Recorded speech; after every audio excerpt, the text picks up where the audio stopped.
आज हमने इस वीडियो में जाना है कि न्यूट्रिशनल मेडिसिन या ग़िज़ाइयत की आपकी सेक्सुअल लाइफ के साथ क्या रिलेशन है और कितनी ज़्यादा ये अहमियत की हामिल है।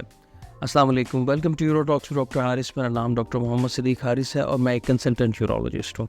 जब इस वीडियो में जानेंगे कि आप कैसे अपनी खुराक को बेहतर बनाकर या कौन कौन सी ऐसी चीज़ें हैं जिनको अच्छे तरीके से इस्तेमाल कर आप अपनी इरेक्शंस को, आप अपनी सख्ती को बेहतर बना सकते हैं और अपनी अज़दवाजी ज़िंदगी को बेहतर तरीके से गुजार सकते हैं।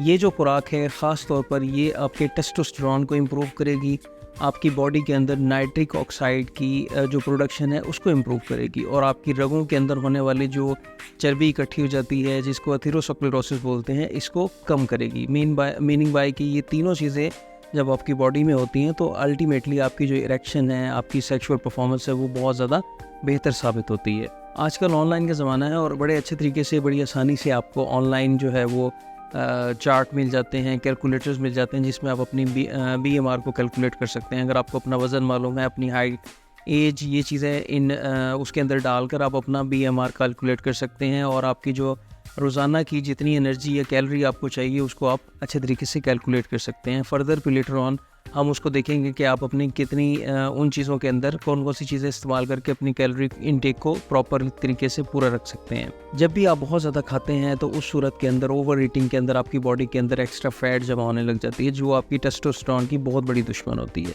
इससे आपकी बॉडी के अंदर जो लेप्टिन हार्मोन है, लेप्टिन हार्मोन जो है वो डिस्टर्ब हो जाता है। लेप्टिन हार्मोन बेसिकली ये वो हार्मोन है जो आपके जिस्म के अंदर भूख के मिटाने को हेल्प करता है, मतलब आपको सैटिस्फैक्शन देता है। इसकी मदद से आपको पता चलता है कि आपका पेट भर गया है। जिनके अंदर इसकी जो क्वांटिटी कम होती है या डिस्टर्ब होती है वो लोग बहुत ज़्यादा ओवर ईट करते हैं, जिसके नतीजे में उनकी बॉडी के अंदर फ़ैट का प्रोडक्शन ज़्यादा होता है, फ़ैट ज़्यादा होती है और अल्टीमेटली इसके अलावा उनकी जो रगें हैं उसके अंदर भी जो है वो एथेरोस्क्लेरोसिस होने का चांस ज़्यादा होता है और अल्टीमेटली टेस्टोस्टेरोन की प्रोडक्शन भी डिस्टर्ब होती है और उनकी इरेक्शंस भी डिस्टर्ब होती हैं। इसके अलावा ज़्यादा खाने से आपके जिस्म के अंदर क्रोनिक इन्फ्लेमेशन हो जाती है, मतलब सोजिश हो जाती है आपके पट्टों के अंदर, आपके जिस्म के अंदर, जिसके नतीजे में आपके टेस्टोस्टेरोन जो है उसकी प्रोडक्शन भी डिस्टर्ब होती है। अमूमी तौर पर आपकी खुराक जो है वो 3 हिस्सों में डिवाइड की जाती है, जिसमें कार्बोहाइड्रेट से जो है वो 40% हिस्सा आता है, चर्बी से या रोगनियात से 40% हिस्सा आता है और इसी तरह प्रोटीन से, मतलब जिसको हम उर्दू में अगर बात करें तो लहमियात से जो है वो 20% चीज़ें आप अपनी फूड के अंदर ले सकते हैं। मतलब 40, 40 एंड 20 इन तीनों का प्रोपोर्शन इस तरह होता है। सबसे पहले बात कर लेते हैं फ़ैट। फ़ैट आपने कैसे लेना है? फ़ैट के लिए बहुत अच्छा सोर्स है आपका ऑलिव ऑयल। इसके अलावा जैतून का इस्तेमाल, अगर मैं नट्स की बात करूँ तो उसमें अखरोट का इस्तेमाल और इसके अलावा जो फैटी फ़िशेज़ होती हैं उनका इस्तेमाल। इन सब चीज़ों के अंदर मोनो अनसैचुरेटेड फैटी एसिड होते हैं, पॉली अनसैचुरेटेड फैटी एसिड होते हैं और साथ में ओमेगा 3 फैटी एसिड भी मौजूद होते हैं। वॉलनट की अगर मैं बात करूँ, अखरोट की अगर मैं बात करूँ तो इसमें फ़ाइबर भी बहुत ज़्यादा होता है। इसके अलावा विटामिन, जो B विटामिन्स हैं वो बहुत अच्छी मिकदार में होते हैं और इसके अलावा फॉलिक एसिड भी बहुत अच्छी मिकदार में मौजूद होता है। फैटी फ़िश की अगर मैं बात करूँ तो उसमें सामन है, मैकरल है, ये फ़िशेज़ हैं जिनके अंदर जो है वो बहुत अच्छी मिकदार में फ़ैट्स मौजूद होते हैं। इसके अलावा एंचोवीज़ हैं, ये भी जो है वो फुल ऑफ फैट होती हैं। तो फ़ैट का मैंने ज़िक्र क्यों किया? वो इसलिए कि अगर आपका फ़ैट, आप गुड फ़ैट इस्तेमाल करेंगे, चर्बी अच्छी इस्तेमाल करेंगे तो उससे ये होगा कि आपकी बॉडी के अंदर जो बैड कोलेस्ट्रॉल है, LDL कोलेस्ट्रॉल है, वो कम होगा और जो गुड कोलेस्ट्रॉल है, HDL कोलेस्ट्रॉल है, वो ज़्यादा होगा।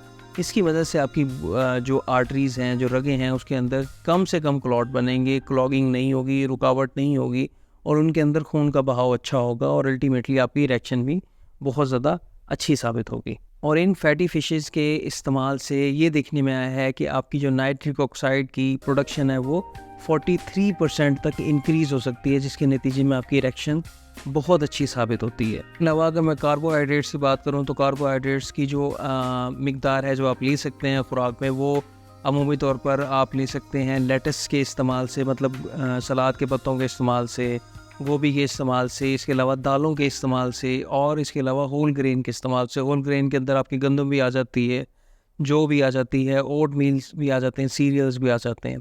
तो ये सब चीज़ें जो हैं वो अच्छी कार्बोहाइड्रेट के सोर्स आपके लिए साबित होती है।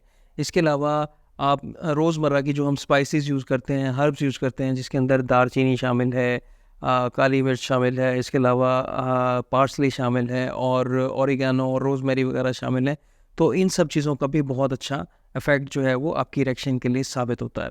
इसके अलावा ये भी इम्पॉर्टेंट है कि आप चीनी से बहुत दूर रहें और इसके अलावा जितनी भी प्रोसेस्ड फूड है उनसे भी दूर रहें। इसके अलावा अगर आप कार्बोनेटेड ड्रिंक्स इस्तेमाल करते हैं तो उन चीज़ों से भी परहेज़ करें। के लिए फ्रूट्स बहुत अच्छे हैं, ख़ास तौर पर वाटरमेलन का इस्तेमाल करना, तरबूज का इस्तेमाल करना बहुत अच्छा साबित होता है। इसका अनार का इस्तेमाल करना भी बहुत ज़्यादा फ़ायदेमंद साबित होता है। लेकिन बहुत ज़्यादा फ्रूट का इस्तेमाल करना भी आपकी बॉडी के लिए नुकसानदेह साबित होता है। अमूमी तौर पर दिन के अंदर 1 से 2 सर्विंग में आप फ्रूट्स का इस्तेमाल कर सकते हैं। प्रोटीन की बात करूँ तो प्रोटीन के लिए जो अच्छा सोर्स है वो आपकी फ़िश है।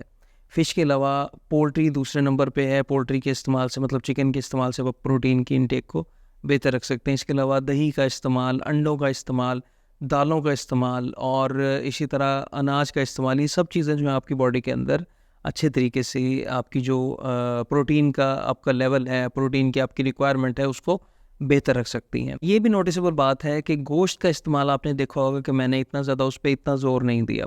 गोश्त के इस्तेमाल से, ख़ास तौर पर बीफ के इस्तेमाल से या मटन के इस्तेमाल से अगर आप बहुत ज़्यादा रेगुलरली लेते हैं तो उसमें ये है कि आप उसके अंदर जो फ़ैट पाए जाते हैं वो सैचुरेटेड फ़ैट्स होते हैं और सैचुरेटेड फ़ैट्स जो हैं वो आपकी जिस्म की रगों के लिए बहुत ज़्यादा नुकसानदेह साबित होते हैं और वो जिस्म के अंदर जो रगें हैं उसके अंदर जमना शुरू हो जाते हैं, जिससे आपकी बॉडी के अंदर फ़ैट के क्लॉग्स बन सकते हैं, क्लॉगिंग हो सकती है, एथेरोस्क्लेरोसिस हो सकती है, जिससे आपकी बॉडी के अंदर जो रगें हैं वो तंग होना शुरू हो जाती हैं, उनके अंदर ब्लड सप्लाई कम हो सकती है और आपकी इरेक्शन जो है वो ख़राब हो सकती है।